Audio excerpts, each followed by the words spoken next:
شروع اللہ کے بابرکت نام سے جو بڑا مہربان نہایت رحم والا ہے۔ تصویروں میں نظر آنے والی ایک 10 سالہ لڑکی ہے جو کسی اسکول کی طلبہ ہے۔ اللہ تعالیٰ نے بچی کو حسن و جمال کے ساتھ ساتھ عقل و شعور سے بھی نوازا تھا، جس نے اپنے والدین سے وعدہ کیا تھا کہ میں پڑھ لکھ کر جج بنوں گی اور معاشرے میں غریب لوگوں پر ہونے والے بااثر افراد کے ظلم کے خلاف فیصلے کروں گی۔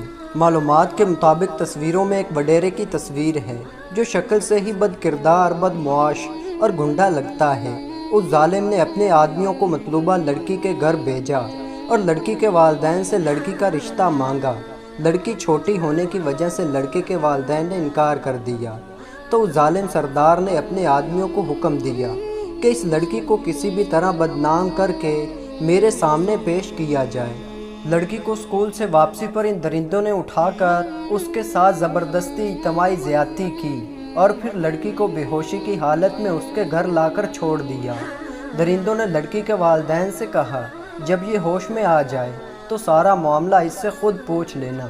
لڑکی ہوش میں آنے کے بعد زار و زار رونے لگی اور غریب و لاچار والدین سے واقعے کی دردناک کہانی بیان کی، جس پر والدین نے اپنی بچی کو خاموش رہنے کو کہا۔ دوسرے دن سرداروں نے ان کے گھر دستک دی اور لڑکی کی ویڈیو سرِ عام چلائی جو انہوں نے بذات خود بنائی ہوئی تھی، اور لڑکی اور اس کے والدین کی مجبوراً خاموشی سے ناجائز فائدہ اٹھاتے ہوئے لڑکی کو بدچلن اور دیگر گھناؤنے الزامات لگا کر پنچایت لگا دی، جس پر تصویروں میں نظر آنے والے درندے نے معصوم لڑکی کو سزائے موت کا حکم سنا دیا اور لڑکی کو سردار کے گارڈز جنہوں نے اس لڑکی سے خود بھی زیادتی کی تھی انہوں نے ہی سنسار کر کے موت کے گھاٹ اتار دیا۔